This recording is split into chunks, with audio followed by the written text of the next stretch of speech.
வணக்கம் வணக்கம் வணக்கம். Good morning, happy morning, wonderful morning. வாழ்க வளமுடன், வாழ்க வளமுடன். இது நவதானிய பொங்கல், மில்லட் நவதானிய பொங்கல்.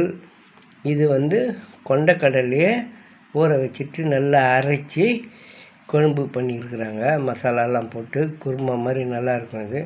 ஏன்னா குழந்தைங்கள்லாம் கொண்டக்கடலை என்ன பண்ணோம், கொஞ்சம் கொஞ்சம் சாப்பிடும், கொஞ்சம் மென்று சாப்பிட, கொஞ்சம் முழுங்கிடும். அப்படியே முழுங்கிட்டா ஜீரணம் ஆகாது, சின்ன வயிறு தானே அதுக்கு, அதனால் ஜீரணம் ஆகாது. அதனால் நல்லா மிக்சியில் போட்டு அரைச்சிட்டு அப்புறம் மசாலாலாம் போட்டு குருமா மாதிரி பண்ணால் நல்லா அருமையாக இருக்கும். இந்த கொண்டக்கடலை குருமா இது.